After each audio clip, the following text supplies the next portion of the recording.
Salut à tous, aujourd'hui on s'attaque à un gros morceau du programme de terminale, un chapitre clé pour le bac, le mouvement dans un champ de gravitation.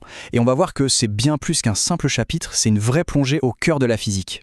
Alors, pour commencer, une question qui a l'air toute simple. Quel rapport y a-t-il entre une pomme qui tombe d'un arbre et la Lune qui tourne inlassablement autour de la Terre?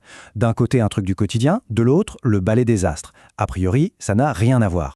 Et pourtant, la réponse, elle est juste sublime. Derrière ces deux phénomènes si différents en apparence, se cache en réalité une seule et même loi physique fondamentale. C'est cette loi qu'on va explorer ensemble. Allez, on plonge dedans. Pour tout comprendre en mécanique, il y a une clé de voûte, un point de départ absolument obligatoire. C'est la deuxième loi de Newton. Là voilà, cette fameuse loi, somme des forces égale m fois a. C'est vraiment l'équation à tout faire. Elle nous dit un truc super puissant. Si on connaît toutes les forces qui agissent sur un objet, eh bien on peut en déduire son accélération et donc prédire complètement son mouvement. C'est la base de tout. Ah, une précision qui est cruciale. Cette loi n'est valable que dans ce qu'on appelle un référentiel galiléen. Bon, maintenant qu'on a l'outil, il nous manque la force. Dans ce chapitre, la force qui nous intéresse, c'est celle qui sculpte l'univers tout entier, la gravitation. C'est la loi de la gravitation universelle. En gros, c'est simple. Deux objets qui ont une masse, n'importe lesquels, s'attirent. Vous, la Terre, le Soleil, tout ça, ça s'attire. L'intensité de cette force va dépendre de leur masse et de la distance qui les sépare. Et c'est cette force qu'on va injecter dans notre équation de Newton. Alors là, attention, c'est un point super important pour ne pas se mélanger les pinceaux.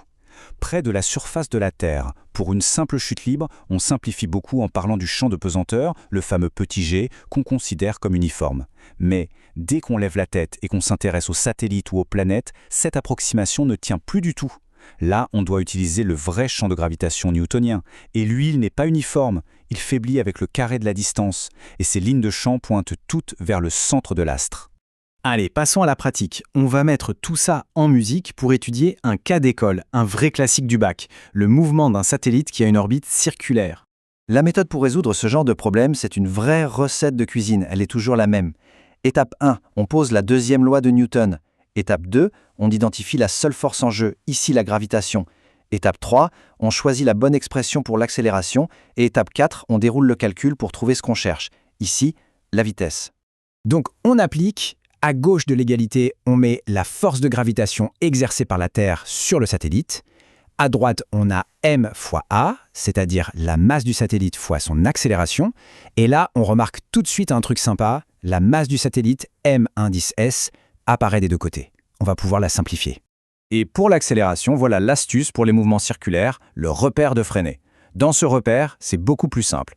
L'accélération est dirigée vers le centre du cercle, on dit qu'elle est normale, et son expression est toute simple, v au carré sur r.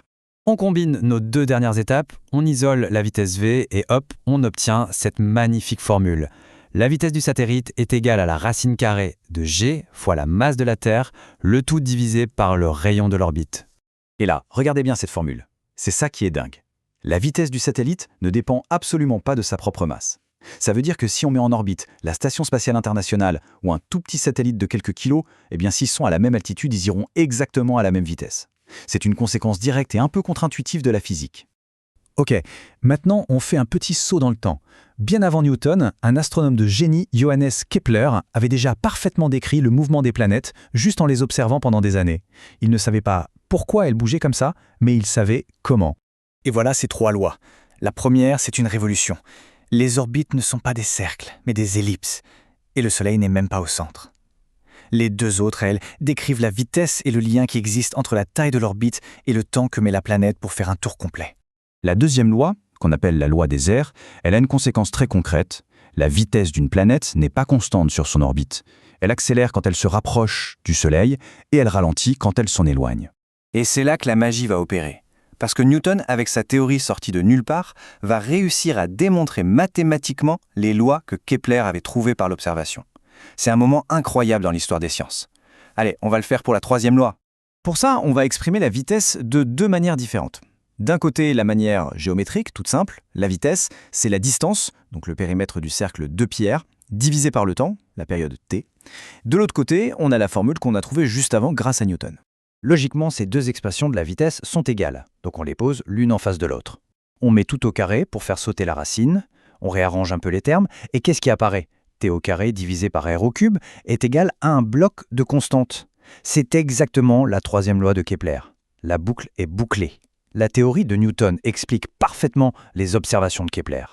Allez, on revient à notre époque avec une application super concrète de tout ça, le satellite géostationnaire. C'est grâce à eux qu'on a la télé, le GPS, la météo.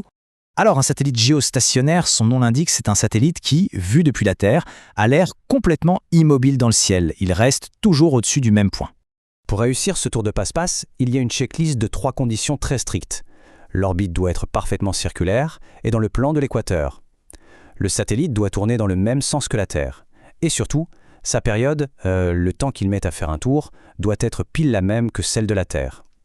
Et là, attention au piège, ce n'est pas 24 heures, mais ce qu'on appelle le jour sidéral. Un peu plus court, 23 heures et 56 minutes.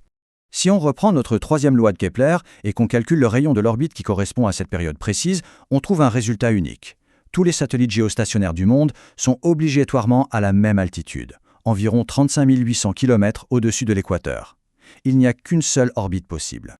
C'est quand même incroyable. On est parti d'une seule petite équation, sigma f égale ma, et on a réussi à expliquer le mouvement des planètes et à calculer l'orbite de nos satellites avec une précision folle.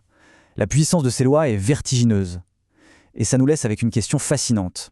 Si ces lois décrivent si bien ce qu'on voit, est-ce qu'elles ne pourraient pas aussi nous révéler les secrets encore cachés du cosmos ?